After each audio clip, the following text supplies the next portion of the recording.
சென்னையை அடுத்த குன்றத்தூரில் 2 குழந்தைகளின் உயிரிழப்புக்கு காரணமாக இருந்ததாக கூறப்படும் யூனிக் பெஸ்ட் கண்ட்ரோல் நிறுவனத்தில் சோதனை மேற்கொண்ட வேளாண் அதிகாரிகள் நிறுவனத்தின் உரிமத்தை ரத்து செய்து அலுவலகத்துக்கு சீல் வைத்து உள்ளனர்.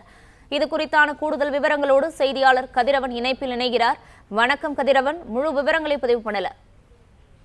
எலி மருந்தால் 2 குழந்தைகள் உயிரிழந்த சம்பவம் தொடர்பாக நிறுவனத்துல 3 நாட்களாக வேளாண் துறை அதிகாரிகள் சோதனைகள் மேற்கொண்ட நிலையில டி நகரில் செயல்பட்டுக்கூடிய யூனிக் பெஸ்ட் மேனேஜ்மெண்ட் என்ற நிறுவனத்துக்கு தற்போது சீல் வைத்திருக்கிறார்கள்.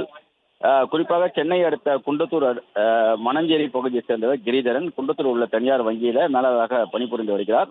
இவரது மனைவி பவித்ரா, இவர்களுக்கு விசாரணி என்ற மகளும் சாய்சுதன் என்ற 1 வயதில் மகனும் இருக்கிறார்கள். குடியிருப்பு பகுதியில் வசித்து வந்த இவரது வீட்டில் எலிகள் தொல்லைகள் அதிகமாக இருந்தனால தனியார் நிறுவனத்தை தொடர்பு கொண்டு வீட்டில் எலி மருந்து வைக்க கூறியதை அடுத்து கடந்த 2 தினங்களுக்கு முன்பாக வீட்டுக்கு வந்த தனியார் நிறுவன ஊழியர்கள் வீட்டில் மருந்தை அடித்துவிட்டு வீட்டின் ஹால் மற்றும் சமையலறையில் எலி மருந்து வைத்துவிட்டு சென்றிருக்கிறார்கள்.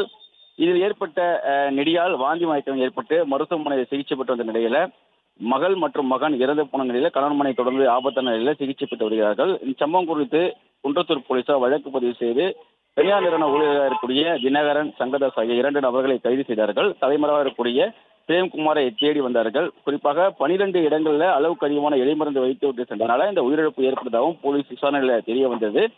மேலும் விசாரணையில் சென்னை டி நகர் தாமோதரம் தெருவில் யூனிக் பெஸ்ட் மேனேஜ்மெண்ட் நிறுவனம் செயல்பட்டு வருவதாகவும் இந்த நிறுவனத்தின் உரிமையாளர் பிரேம்குமார் தலைவராக உள்ள நிலையில வேளாண் துறை அதிகாரி நிறுவனத்தில் சோதனை நடத்தினார்கள். தொடர்ந்து 3 நாட்கள் சோதனை நடத்தி அங்கிருந்த மருந்துகளை வேளாண் துறை அதிகாரிகளும் தடவியல் துறையிடம் கைப்பற்றி ஆய்வுக்காக அனுப்பி வைத்திருக்கிறார்கள். விதிகளை மீறி நிறுவனம் செயல்பட்டது உள்ளதை வேளாண் துறை அதிகாரிகள் கண்டுபிடித்திருக்கிறார்கள். விதிகளை மீறி எலி மருந்துகளை வீட்டில் வைத்ததால் சம்பந்தப்பட்ட தனியார் நிறுவனத்தின் உரிமத்தையும் வேளாண் துறை அதிகாரிகள் ரத்து செய்தார்கள். தற்போது ஸ்ரீநகரில் உள்ள அலுவலகத்தை சோதனை நடத்தி எலி கொசு மருந்துகளை ஆய்வுக்கு அனுப்பிய நிலையில தற்போது அந்த நிறுவனத்துக்கு சீல் வைத்திருக்கிறார்கள்.